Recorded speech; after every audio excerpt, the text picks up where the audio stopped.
right, so we're at 11:30 on my end, so go ahead and get started. So thanks again, everyone, for coming to another installment in the Department of Anthropology's Pro Seminar series. Again, I'm Dr. Nick Barron. I'm hosting these proceedings for the fall. It's been a privilege and a pleasure to do these introductions thus far. Today is no exception because we are being joined by Dr. Paul Wolf-Mitchell, who is coming to us remotely from the Netherlands. So much appreciation for making the time zone change. He's currently a postdoctoral researcher in the Department of Anthropology at the University of Amsterdam.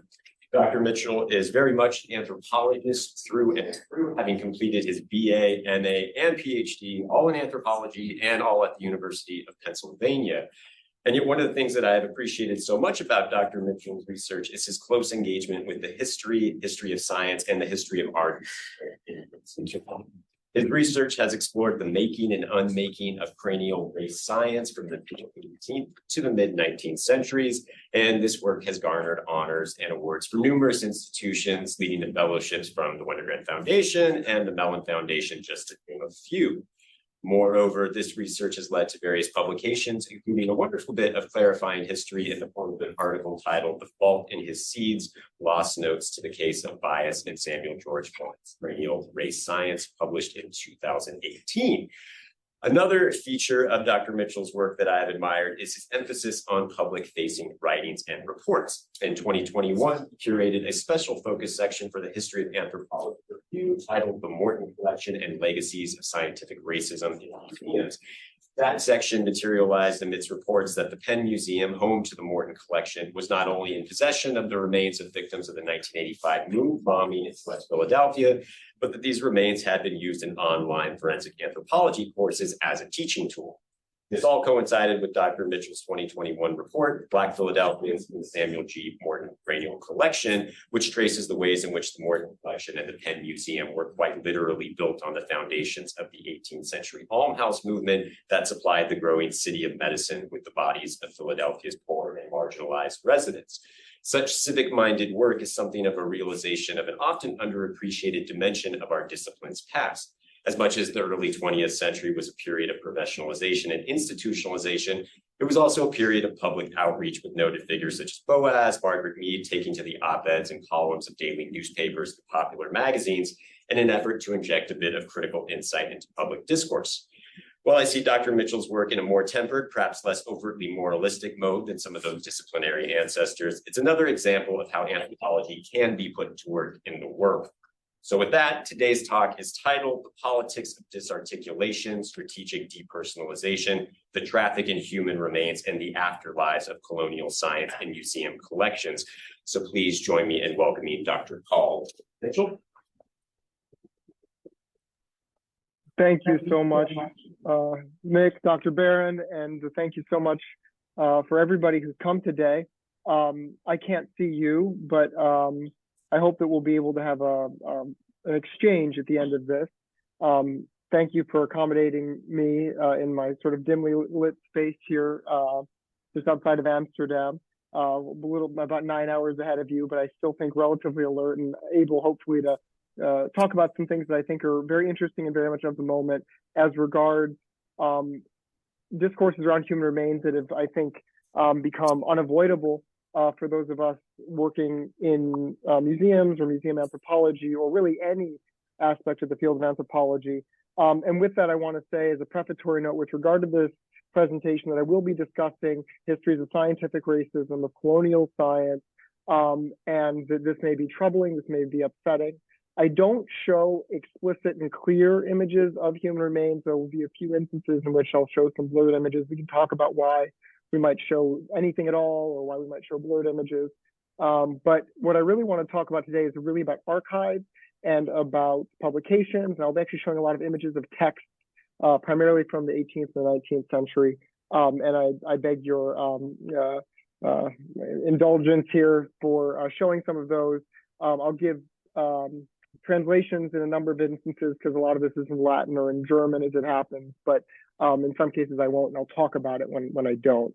But in any case, with that said, talking about this matter of human remains being very much of the moment, I've, a quick Google news search with the keywords human remains in museums will pop up a whole range of different results. Some of the ones that are most recent include just a few days ago, a long feature in the New York Times surrounds the American Museum of Natural History and the over 10,000 human remains there. Many of those from colonial contexts, actually a large number collected in the early 20th century in Germany and sent later to the American Museum of Natural History, a large series through ProPublica about the long course of NAGPRA, the Native American Grave Protection and Repatriation Act, a recent piece about the Penn Museum and its ongoing concerns around human remains, this recent decision to stop displaying at least the exposed human remains in its museum exhibit, with ongoing questions around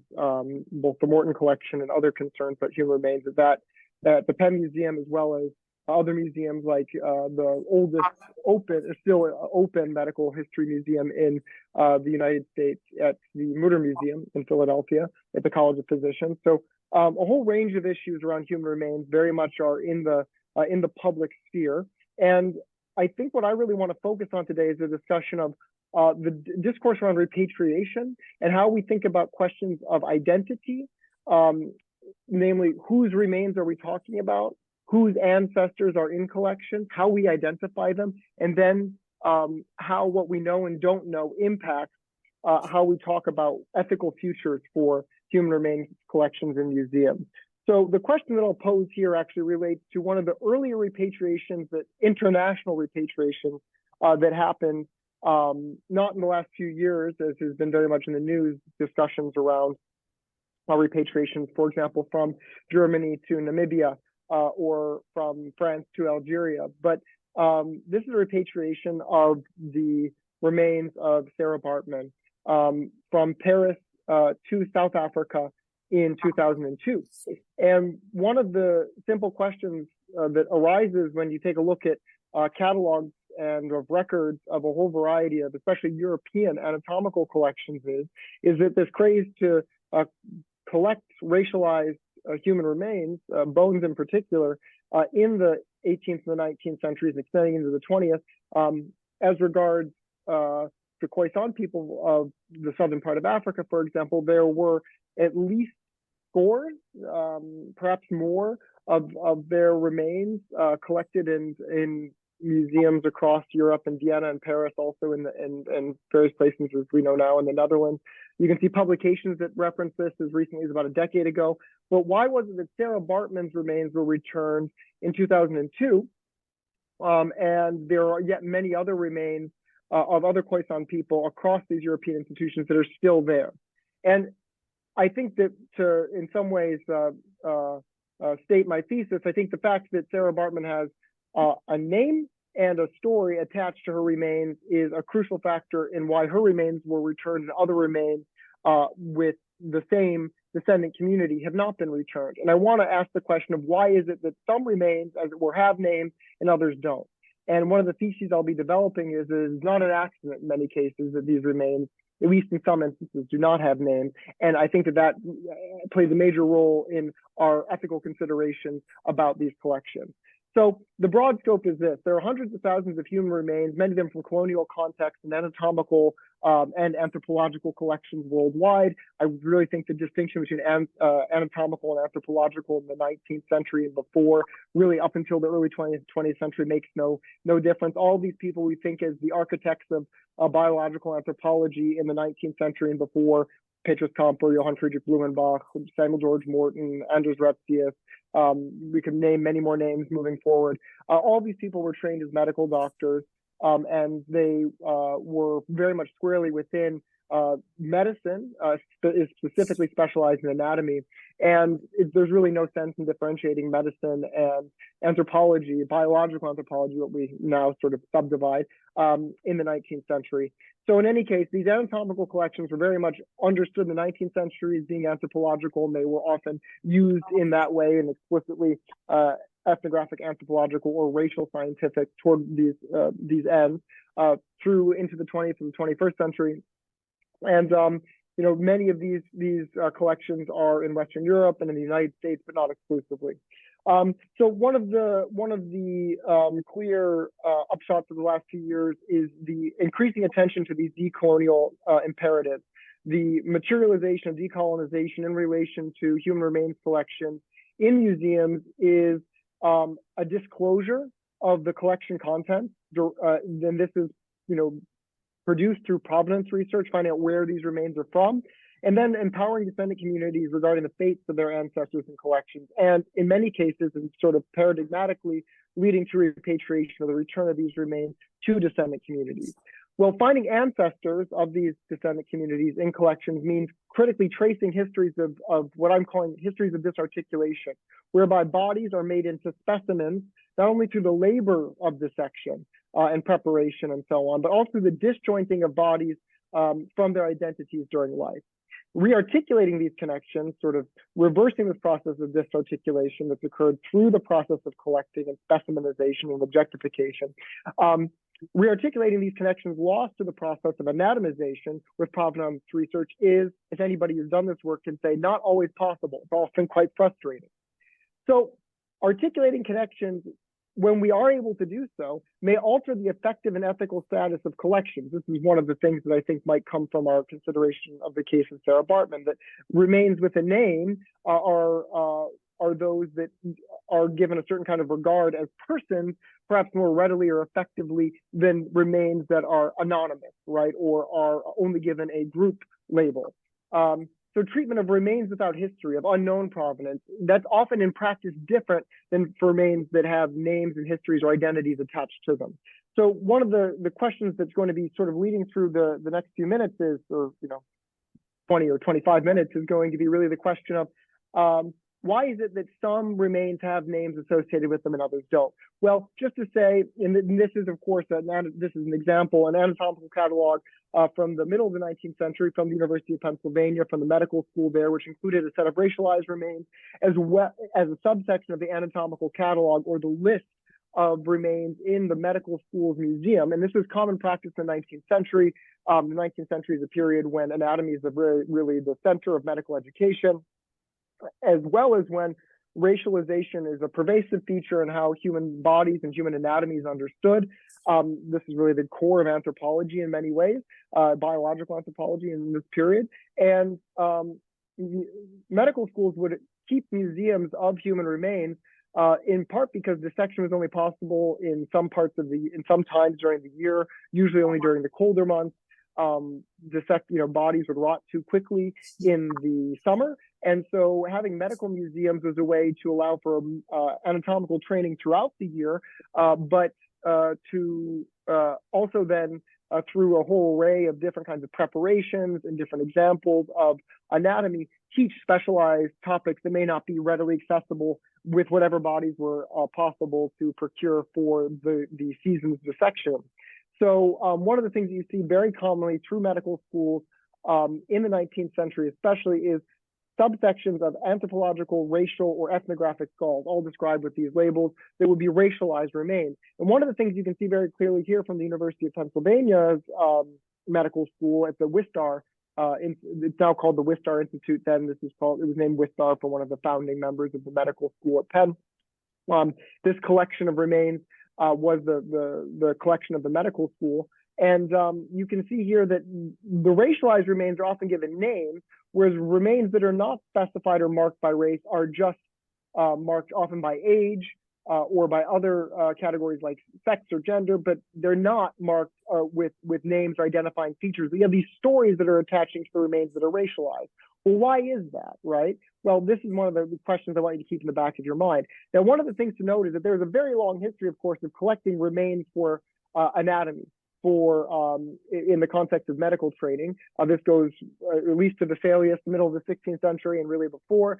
But the collection of racialized remains in particular is very much a pervasive feature of medical schools and medical collections, at least to the beginnings of the 18th century. You can see this at least incidentally, even going back before then. For example, one of the oldest medical school in the Netherlands at the University of Leiden. You can see here one of the later editions of the catalog of that medical school, including remains supposed to be in the words here, printed in this catalog, the head of a Moor from the siege of Haarlem. This is in the late 1500s. So these are remains that are going back many hundreds of years. They're isolated incidents that you can find going back easily until through the early 1700s, but we really see a consolidation and a uptick in the collection of racialized remains after the publication of Linnaeus's Systema Naturae, the division of humans into separate supposed racial subcategories, and the formalization of kind of attaching racial differences to skulls in particular, associated both with what would later be known as phrenology, as well as this burgeoning sort of neuroscientific thesis that bigger brains equal greater intelligence, and that intelligence is some or another category is a racial feature, and that differences in skull size relate to differences in brains, and therefore the study of skull sizes can be a means to understand supposed racial differences in behavior. Now, this all is really crystallizing or ossifying at the end of the 18th century, and we start to see human remains and skulls in particular collected increasingly and increasingly frequently in this period. So in this period, we also see from the late 18th and into the early and the mid 19th century, this proliferation of anatomical catalogs. So these are indeed these lists of remains at different medical schools, often or by private collectors.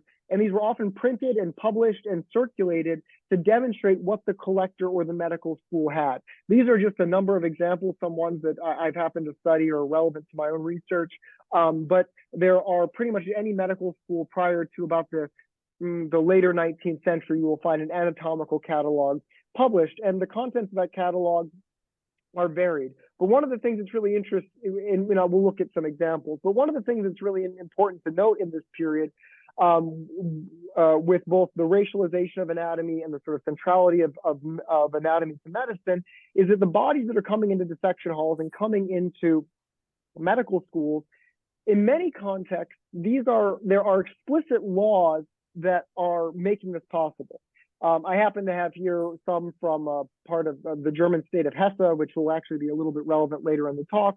But it's true in Europe, and then later it's true in across North America, and then really worldwide, that there will be local so-called medical orders or anatomy acts that are put in place to make certain bodies that are deemed deviant, deemed in effect expendable, that they will be denied bodily autonomy after death, and that their remains will be given legally to medical schools. So it was usually, first, paradigmatically, the bodies of those who were executed by the state, usually for the crime of murder, but also it was used as a means for sort of posthumous punishment for those who deviated too much from social order, whether those were individuals who died by suicide, those people who died and didn't have anyone to claim their bodies, people who were not from the area where they died, those who accepted medical care without payment, unmarried pregnant women, etc. These are actually examples specifically from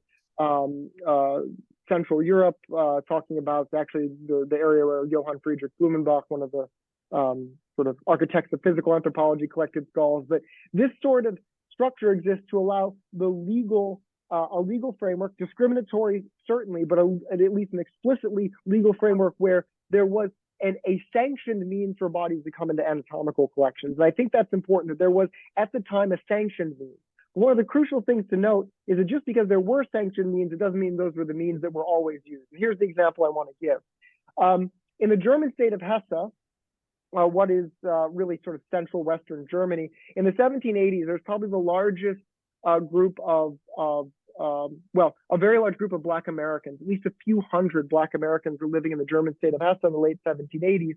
These were Black Americans who had fought for the British and against the American rebels in the American Revolutionary War. The British had promised freedom from slavery as a compensation for fighting for the British side.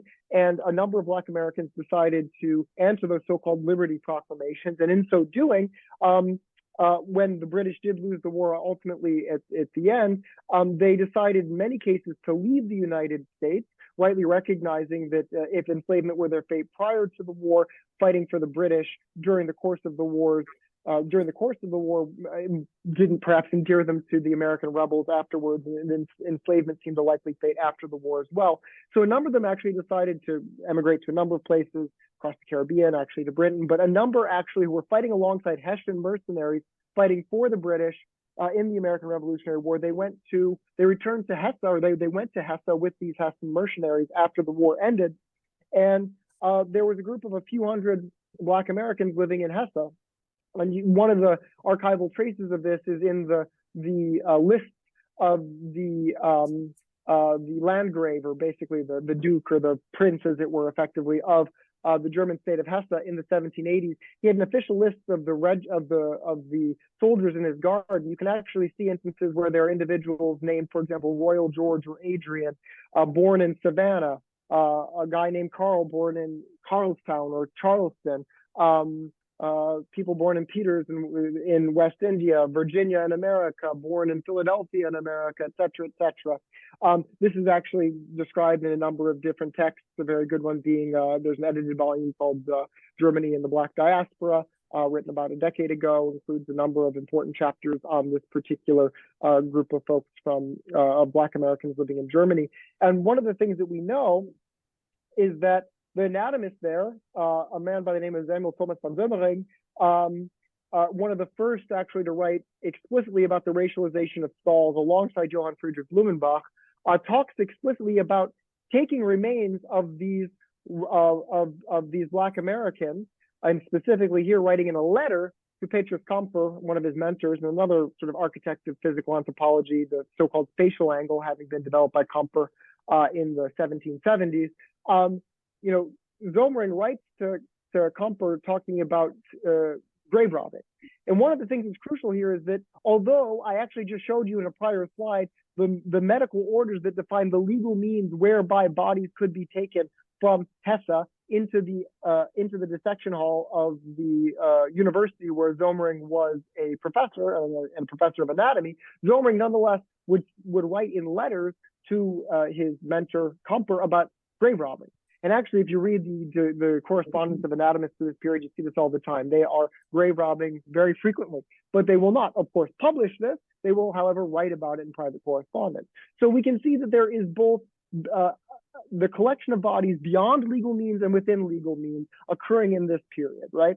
And the reason that's important is that I think that plays a big role in what information is divulged in anatomical catalogs, for example. Why wouldn't you say where you got remains? Well, one of the reasons is simply this, that we have to recognize that, one of the reasons that there are these laws in place in the 18th and into the 19th century for what remains can legally come into collection is because there was a major public outcry against the anatomization of bodies, that is to say, the collection of bodies for medical dissection and collection in medical museums. These were the anatomy riots that occurred across Europe and in the United States, especially from the early 18th and into, the later 19th century. The reason that they end is because of the formalization of more expansive anatomy acts, so-called, by around 1900 in most U.S. states, and there are similar laws put in place across different places in Europe. But there is clear public protest when remains are taken of individuals whose kin did not want their remains taken, or of individuals who explicitly themselves made it clear that they did not want their remains to be anatomized. There was, because in particular of whether it's religious conviction or the association of medicine and grave robbing, there were class dimensions. There was a major public distaste for anatomization. This is not like today where many medical schools actually have more bodies that are offered for dissection or offered for donation than they're actually reasonably able to accommodate. It was very much the opposite in the 18th and the 19th centuries. So my point is to say here that there's major public pressure to not be very explicit about your grave robbing. And moreover, this kind of public pressure is one of the impetuses for the creation of these legal means for talking about or for providing bodies for dissection. So you can actually see this even indicated in things like cartoons through the later 18th and into the 19th century. This is from William Hunter's Museum in Britain, in England. This is being a sort of parody of the Resurrection Day. It's in sort of Christian eschatology. It's the end of days and the bodies are raised from the dead, raised from their graves. You can see that some of them talk about missing their heads or missing their legs, etc. And so sort of combining, in this case, some of the religious reservations with perhaps also certain class dimensions. If you think about what kind of space the museum is, what kind of publics are allowed into it, and what kinds of publics or what kinds of how medicine and class are related in this period. So my point here is to say there's a great awareness of these matters across broad public, and anatomists are sensitive to this. So I want to then reflect on how this kind of context around medical museums, and particularly the collection of bodies in these, especially urban contexts across Europe and North America, relates to the collection of racialized bodies in colonial contexts across a much larger geography. So this is an excerpt, forgive me, you don't have to read it all, and I'll summarize here, from a book written by a man by the name of John K. Townsend called A Narrative of a Journey Across the Rocky Mountains and Columbia River, published in 1839. And Townsend, incidentally, was one of the collectors for Samuel George Morton, who not only sent a number, and the Academy of Natural Sciences of Philadelphia, who not only sent a number of ornithological specimens, birds, but also sent a number of human remains, particularly of indigenous people, actually all across the American West, to Philadelphia and to Samuel George Morton in particular. And in this account, Townsend writes in what is in effect his published diary of an instance in which he took the remains of an indigenous woman, which were, in his account, these mummified remains. And this is actually occurring in what was described as the Oregon Territory. In this instance, the brother of this woman whose remains were disturbed demanded them back from him. And Townsend, being one of the only Euro settlers in this area, was aware of his vulnerability. And he actually then not only gave the remains back, but talks about having giving gifts in indication of his sort of well, he actually speaks about it here. It might be worth looking at this in particular. Sorry, maybe I actually didn't include given the presence of several blankets to prevent the circumstance from operating upon the mind of this indigenous man to the prejudice of white people. So there's an element of shame, or in any case, an element of Townsend's recognition that he is vulnerable in this situation, right? That the brother of this woman demands the body back and he gives it back, right? This is a failed instance of collection. Wouldn't perhaps be appropriate to call this repatriation. These remains hardly were removed from the site where they were put to rest. But this is an instance where we can very clearly see the power dynamics that play within this context of colonial collection. And the question then is, of course, what makes museums different? Why is it that demand to return not heeded, right? Whether that be in this same period or decades and centuries later. And I think one of the issues here is that when you read this account, there's no possibility of Townsend denying that the remains that were taken were indeed the remains of this man's sister, right? His kin.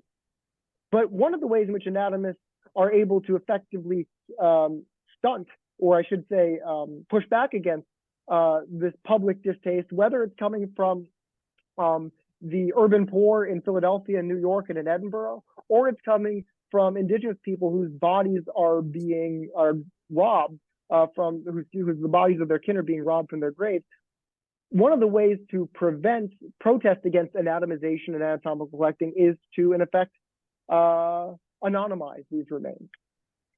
So, well, then why is it that all these remains are, when you read these anatomical catalogs and the notes of these collectors, why is it that they're not all just given in as generic and as unidentifiable terms as possible?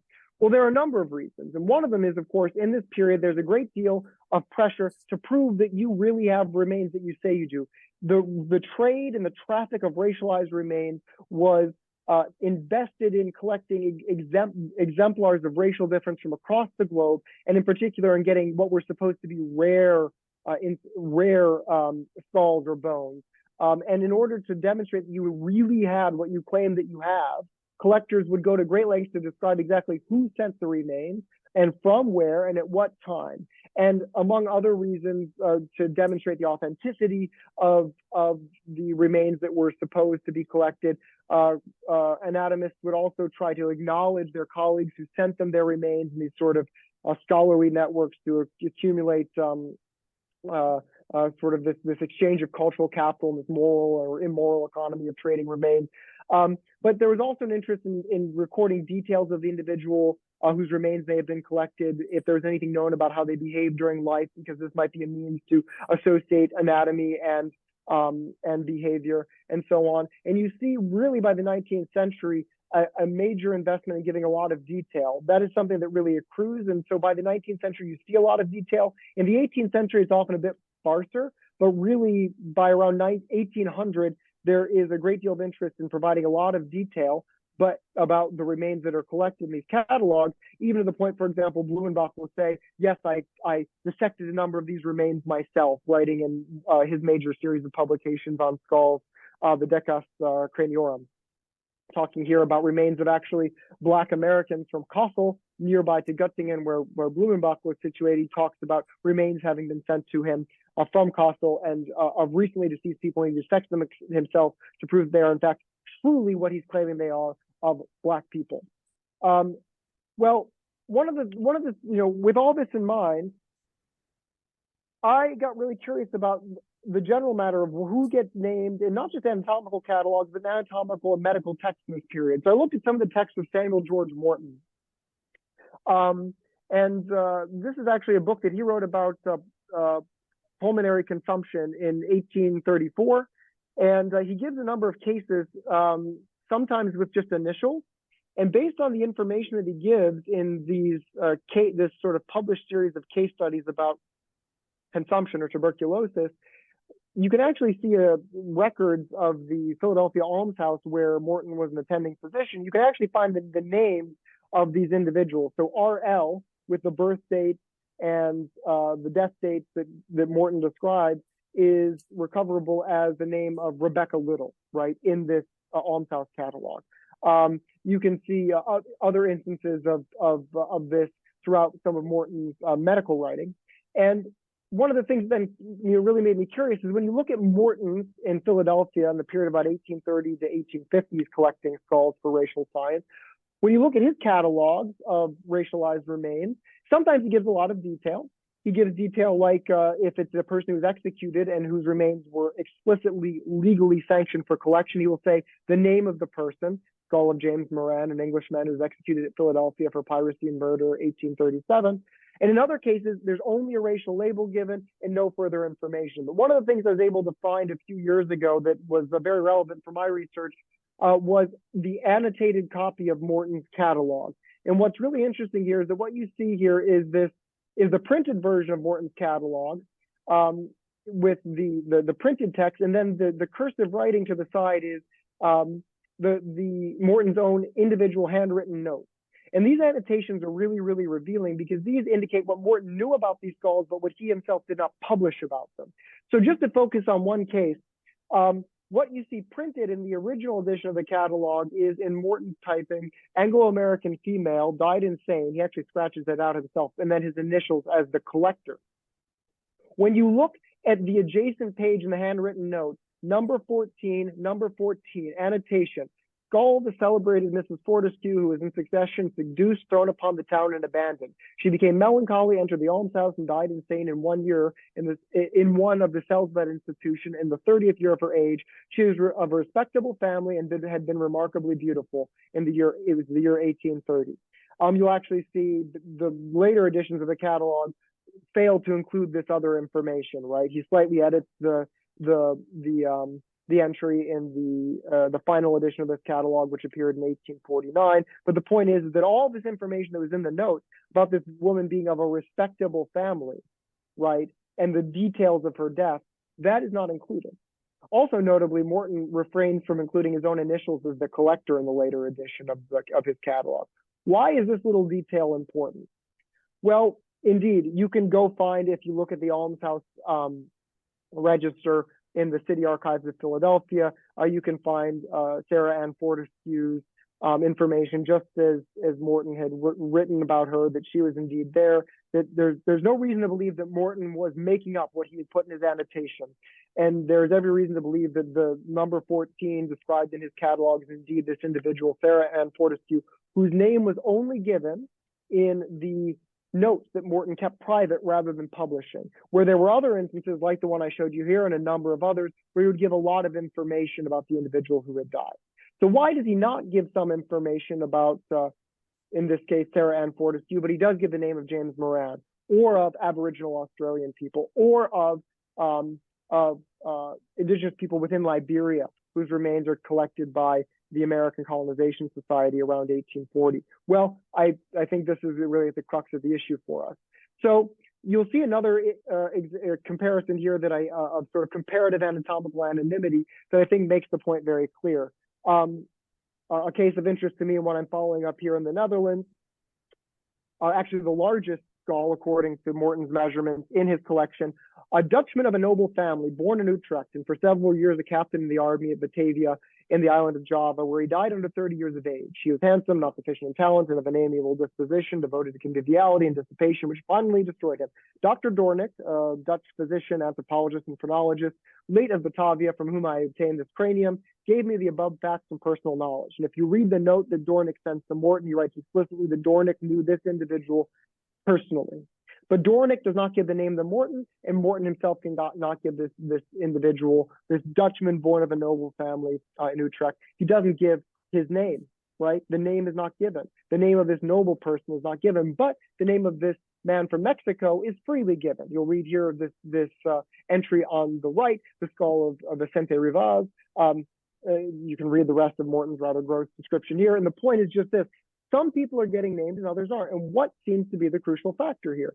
So some people are not, it's not just that, of course, these remains were all collectible, whereby, that is to say, through whatever means were necessary or were opportunities were possible, the remains could end up in an anatomical collection. But some remains, it's clear, were not nameable or were only nameable at risk, right? Whether that was because these were the remains of the wrong people of noble families, right? Or remains that may have come into collection through extra legal means, they could not be named, but other remains could be.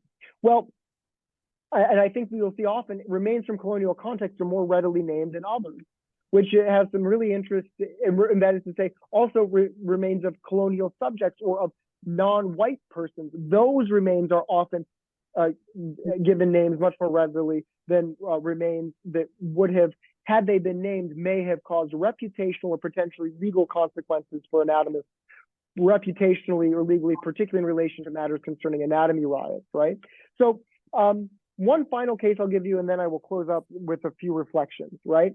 So, and open up for discussion. So I actually want to talk about a case that I was just recently researching at the University of Göttingen in Germany. And this is the case of the skull of a Jewish man that Blumenbach collects. And Blumenbach collects this skull in 1784. He describes it as the skull of a 100-year-old Jewish person. That is all that Blumenbach says. And one of the reasons that I really paid attention to this is the only skull that Blumenbach publishes on of the 60 skulls that he publishes on in his lifetime, that he does not give any information about where this skull comes from. But one of the things that you find, all he says is of a 100-year-old Jewish man. Well, one of the things that you find when you go to the Blumenbach collection now, and I actually saw this first in 2018, this is the blurred image of the same skull on the right, is that when you look at the little label next to this skull as it was on display up until 2020 in Göttingen, the label just says 100-year-old man. It doesn't say 100-year-old Jewish man, it says 100-year-old man. And if you read the notes that Blumenbach writes, this is a bunch of old cursive German, but he actually writes explicitly about the case of this individual this individual is collected from Göttingen. That's all, the only clue that we get from the archive, however. One of the things that we know from the records of the late 18th and 19th century in Germany is that Jewish people were meticulously recorded by local authorities because they had to have a specific sanction from local authorities to buy and to sell, to own property, and this was often a very explicit means of controlling Jewish populations and regulating Jewish populations within what was then the Holy Roman Empire. And in the time when Blumenbach was collecting skulls and writing some of his most later influential or infamous anthropological texts around the 1780s and 90s, there's only one Jewish person in Göttingen, these remains are very explicitly recorded, who is recorded as having died at 100 years of age, and he dies in the same year that Blumenbach collects or states that he collects this man's skull in his notes, his private notes. This man's name ends up being recoverable from the archive as Solomon Herz, and this is in a series of archives, not actually in Göttingen, but in the local sort of capital of Hanover. Notably, the University of Göttingen and Blumenbach are deeply connected to the British Empire through the House of Hanover and the British Royal House, being, of course, actually originally from Hanover. In any case, the point here being that, looking deep in these imperial archives, one can actually recover a name that Blumenbach refrains from giving, even though this is one of the only skulls in Blumenbach's collection, actually the only one that we know for certain that he collected himself. So one of the things that I also noticed is that this specific label given in the 1970s, according to the discussions that I had with some of the staff at the University of Göttingen, this is the only label where the information that Blumenbach gives about a skull is different on the label given at present. So all of the racial terms that Blumenbach uses in his own texts are, whether in Latin or in German, are presented in sometimes modernized, but in any case, very explicit German today. And so the only one that changes is the skull of this 100-year-old Jewish man. It turns into the skull of a 100-year-old man rather than the skull of a 100-year-old Jewish man. One of the other things that I found is that if you look in a book called Things of Knowledge, the collections, museums, and gardens of the University of Göttingen, which was published to celebrate the 275th anniversary of the University of Göttingen, started by King George III, the grandfather of King George II, the grandfather of King George III, who was the British monarch during the American Revolution. His grandfather, King George III, was born in Hanover, had a German accent throughout his life, very connected to Göttingen, and founded the university there. Thus, Blumenbach's colonial connections to the German or the British Empire that facilitate his collection of skulls.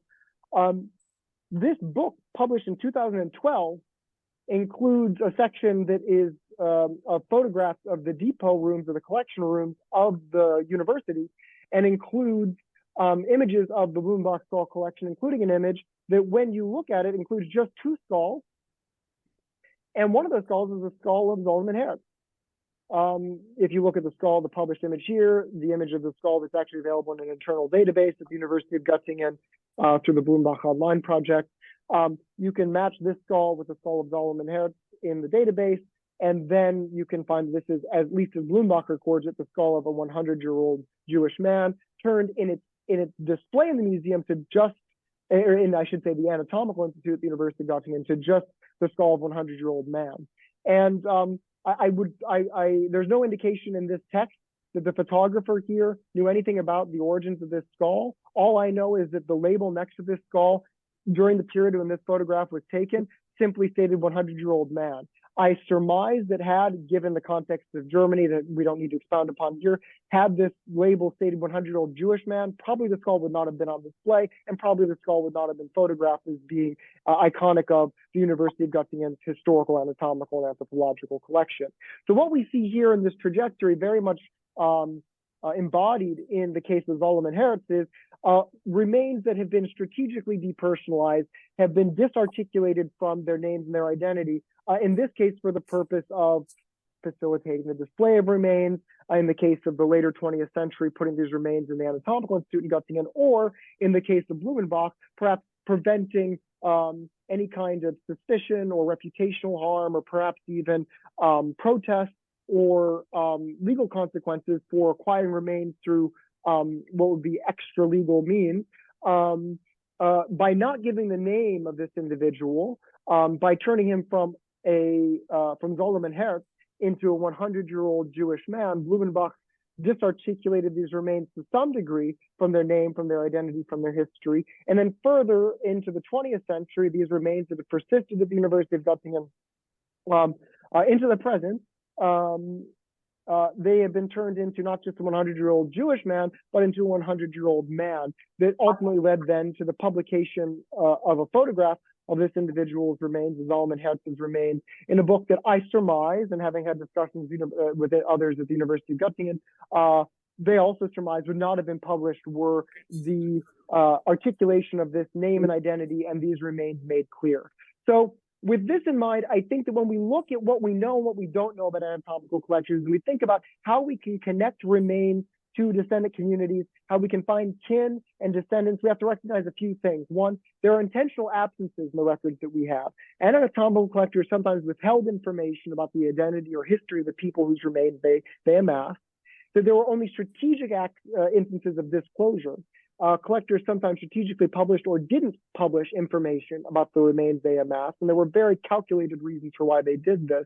And the present task and imperative for tracing provenience or the provenance of these remains requires attention to sources beyond what was published, as well as really deep knowledge of collections. It's frankly not always possible with piecemeal provenience or provenance research projects that are sometimes surmised as being the means to achieve some kind of ethical future for these collections. This is going to take a lot of effort and a lot of archival attention.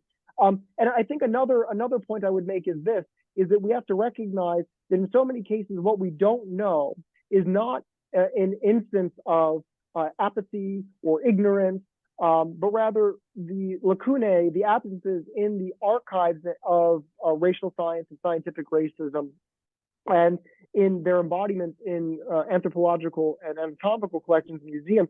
These absences are very much strategic. Who is included and who is excluded is a reflection of power, racial power, class power, and other dimensions of power in the period when these collections were amassed. But the ways in which these collections arose and they persisted is also through instances of the strategic depersonalization, instances of epistemic injustice, where certain remains may not be disclosed with regard to what is known about their history. And these kinds of erasures are intentionally constructed. And I think that recognizing that what we don't know is actually an artifact of what anatomists don't want us to know should prompt some real ethical consideration of what it is that we might be, how we might conceive of ethical futures for anatomical collections, particularly for remains that do not have provenance, that do not have traceable histories, recognizing that this absence of traces is very much a feature, not a bug, and is, I think, one of the greatest not only challenges for research, but for our ethical reflection on anatomical collections in this period when we are reckoning with their decolonization. I'll stop there and leave whatever time we have remaining for questions and for discussion.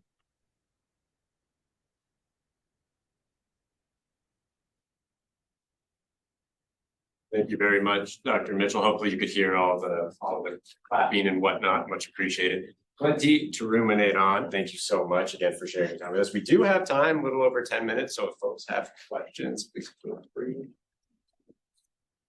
Can you hear me okay? All right. Thank you so much for sharing this. And I just want to say I appreciate the amount of investigative work it must take to return the names and identities back to these bodies. My question, I guess, is this kind of work, if it hasn't already done this, do you foresee descendants coming forward now that there's names out there, or with your work, names coming out there for some of these individuals, that this is kind of opening the door for maybe descendants or family, extended family, not knowing that their kin were part of these collections to come forward? Well, certainly I see this, thank you for this question. I certainly see this as being one of the hopeful scenarios that could be achieved in the future. One of the exciting ones, because I think it sort of displaces the center of gravity from museums and from the various researchers who are doing this work, and puts it into a broader public where I think a lot of the ethical consideration needs to be centered. And particularly with regard to descendant communities. I will caution this though, and this is not a straightforward answer, and this actually doesn't come from this kind of archivally based work, but it actually comes from genetic research, which is, and there are a number of instances of this, for example, you can see with really important projects that have occurred with very enthusiastic, at least in some instances, descendant community participation across particularly the American South to trace the descendants of Black Americans living in the 19th century or before looking at some of these Black Americans, some of them enslaved individuals, and trying to trace their descendants into the present. And one of the things that you find very quickly is that for individuals living in the 19th century or earlier, in many cases, there are dozens, hundreds, or even thousands of living descendants, right? And this means that who a descendant community is well, if you just view it in this purely, or if it's only conceived of in this purely biological or genealogical sense, right? That in and of itself is potentially very large. So who would be conducting this research and how they've been conducting it, if there would be similar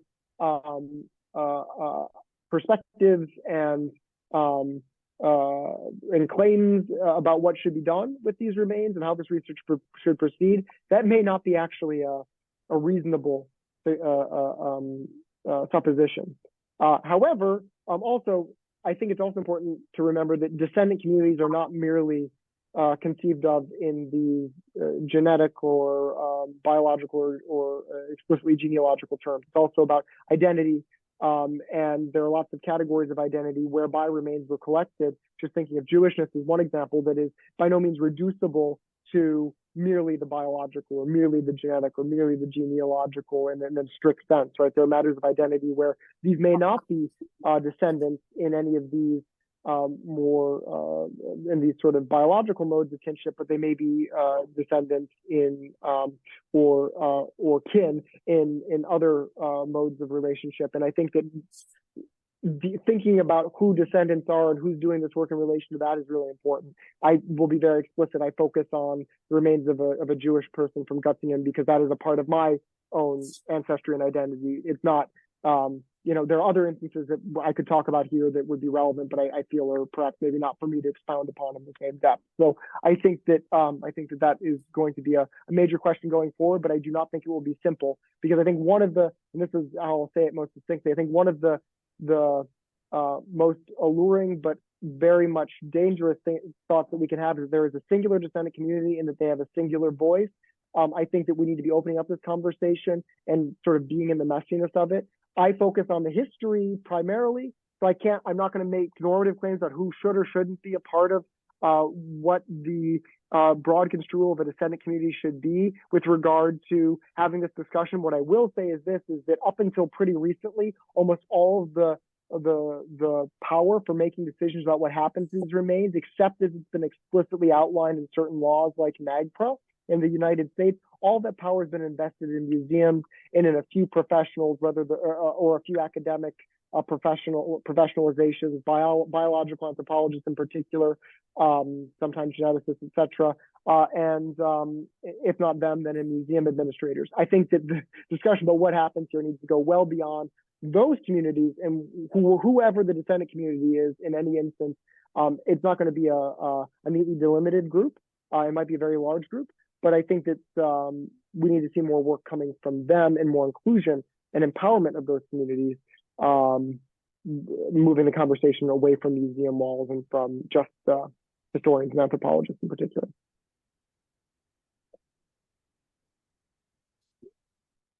So in your slide, and I know your slide back when you're talking about the anatomical riots, and I know riot is a very loaded word, but I was wondering how you can see us better connecting the anatomical riots of the past. And notice you bracketed it from 17 something to 18 something. How do we connect it from the past to the MOVE bombing? I don't know if I necessarily call that a riot, but it's a similar outcry of these historically precedented injustices that continue today. I see these, and indeed the terminology of anatomical riot, I do use that with a certain degree of, if not trepidation, at least with the appropriate footnotes. That this is the term that was that is sort of embedded in the literature because of the way it was talked about in the 18th and 19th century, became pervasive through the historiography in the 20th century, and it's still kind of how people talk about it, whether ironically or otherwise. But indeed, I think that what I tried to make, and perhaps not explicitly enough, so I thank you for the invitation to sharpen the point, that the only way in which anatomical collections both developed and persisted was through strategic acts of depersonalization that disconnected remains from their history. And I think that what we're seeing now is something that in effect would have happened in the past, and in certain instances is traceable to instances that actually did occur in the past, where when communities found out or were able to trace the bodies of their relatives, of their loved ones, of their friends to anatomical collections, when those connections were made, very often there were instances of protest. There were outcries of the inhumanity of these practices. And sometimes, and this is actually one instance I would direct you toward that I think is really, really clear on this point, is actually from the site of the African burial ground in New York. The Black community in New York in the 1790s wrote a letter to the local medical school talking about how they understood the need for anatomical dissection, but they just kindly asked that those who were buried with dignity of their community would not be taken, right? They were very explicit about the understanding of medical science and its relevance, which for the Black community in the 1780s and 90s in New York City, frankly, these were some of the people most justified in protesting against institutionalized medicine in the United States, right? But nonetheless, there was a very explicit recognition that, okay, anatomical science, medical science, it has its relevance and its place. So please just do not disturb the bodies of our loved ones, right?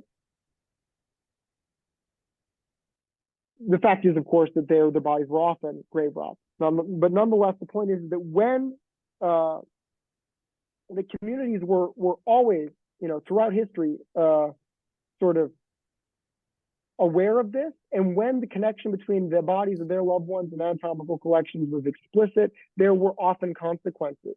So the Lebanon cemetery scandal, another instance that I would suggest in Philadelphia in the middle of the 19th century, late mid-19th century, is what kind of prompts the Anatomy Act that kind of create this expanded category of bodies that can be sent to medical school.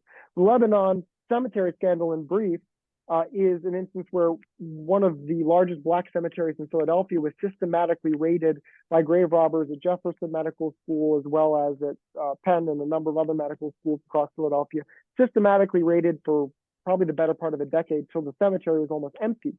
And when the Black community in Philadelphia found out about this, they protested. And this protest ultimately was effective in creating anatomical acts that were still discriminatory in many ways, but prevented the kinds of grave robbing that had occurred so pervasively across the 19th century. In effect, what they made possible was the collection of institutionalized bodies for more regularly sanctioned channels. My point here is just to say that throughout history, you can see instances of protest around the collection of remains. And it's not just the emergence of these anatomical collections, but their persistence that hinges upon kin being sort of in the dark with regard to what remains, whose remains, and whose ancestors are in these collections. And I think that we'll see a lot of responses when this information is made more public. There will be, I'm sure, some degree of apathy, but there will also be, of course, many cries of protest still to come because tracing this work, it takes a long time, and there will be, I'm sure, over the coming years, sort of piecemeal bits of information about whose remains associated with different instances of historical violence and injustice. These instances will sort of accrue with regard to what we know. And I think that anatomical museums or these collections in various museums and institutions will be continuing sites of protest and with indignation moving forward, suffice to say. So I appreciate the opportunity to make these connections. I think that that is exactly the point that I would want to make. Thank you. First, Dr. Mitchell, thanks so much. What a fascinating and important talk. And we just got a couple of minutes here, so I'll try to make this quick. NAGPRA, of course, is a precedent-setting statute. It's such an important law. Perhaps shows the way for similar laws that might be passed in the future. I was wondering, are there any efforts to pass similar legislation in the US or elsewhere that would have a similar effect in terms of providing a framework and a process by which these remains could be repatriated, or there could be disposition of the remains to a descendant community? Sure. So it was a good question, an important question, and I think one of the most obvious legislative attempts to draw attention to is the African American Graves Protection and Repatriation Act. And there was a comment in Nature about a year and a half ago that written by Chip Colwell, Justin DeLand, and it's in Nature. We can make sure that the link is available. I'm sure Dr. Barron can help facilitate that. In any case, there are proposals. They've thus far, at least legislatively, not been there's not been a lot of traction. I just want to note that legislation is one means to accomplish this. Institutional norms are also really important, and those are changing quickly and much more quickly than the legislation. Whether it's museum policies or professional organizational policies, thinking about the American Anthropological Association, the Society of American Archaeologists, for example, or other professional organizations, how we talk about and how we use human remains in research presentations and in our research, the norms around this and the policies around this are changing. So legislation is one way, professional organizations and institutions and norms within the field is another. But I would also say that, it's important to notice, and this is a topic in and of itself, that the priorities in different contexts are going to be different. So I work here in the Netherlands. I didn't say very much about that specific work in this talk, but one of the things that's really, really interesting is, just to give you an example of what some of the nuances here that really, I think, makes the legislative process difficult is, in the Netherlands, one of the issues that they have is that there are remains from the former Dutch East Indies, today Indonesia, that are very, very old, so-called Java man at the time of the discovery of these remains, Homo erectus today, Pithecanthropus erectus. These are remains that are million or plus years old, paleo-anthropological specimens. But in the Netherlands, there's been a real reticence to adopt very, very comprehensive institutional policies that have been accepted across museums in Belgium, right down the train track, so to say, which recognize remains of any human ancestors as being human and subject to repatriation. Why is it that in Belgium they'll do this, but they won't do this in the Netherlands? Well, this isn't in any explicit publication, but if you think about what are the stakes in Belgium where there are no fossils of similar age and of similar perceived and perhaps real importance for scientific investigation of deep antiquity, why is it for Belgium remains that are repatriatable or go all the way back for over a few million years to the split of humans and chimpanzees and the evolutionary phylogenetic tree? Why is that the case? Whereas in the Netherlands, we will not say that. The time depth might be 500 years. This is a proposal that's going on now. Just anecdotally, I'm talking to you about these conversations that are in process. I think that that there are real political stakes, and in different instances, this has to do with institutional concerns, with, of course, legislative priorities in different contexts. And I think that we're going to see that the way in which these legislative and institutional and professional efforts develop is going to be very different in different contexts, unsurprisingly, due to different imperatives and different collections. So I think one of the reasons that we don't see a lot of movement on AgProd, there are a lot of reasons why, but one of the big ones is around the question of descendant community. And I think that because one of the questions is who for AgProd, it's based upon a federal structure around the return of ancestors of indigenous ancestors to federally recognized Native American tribal nations, right? There's no similar structure of federal recognition for the sanctioned descendant community of Black Americans from any period in the 19th century, right? So who counts as a part of the descendant community and who doesn't? Well, these are questions that are, I think, at the core of a lot of the legislative inertia, but are not, I think, quite so crucial with regard to changing institutional policies. So I think that we may see a little bit more movement there. We'll see. Again, not a clear answer, but then again, none of this is especially clear at this moment. Things are very much in process. Somewhat optimistic note to end on. Much appreciated. But we're a couple of minutes over. Thank you, everybody, for being able to stick around for a little bit. One more round of applause for Dr. Thank you very much. And yeah, my email's on there and available. Happy to answer any other questions that should arise. Thank you so much. Appreciate it. Thank you. Okay, take care. Bye.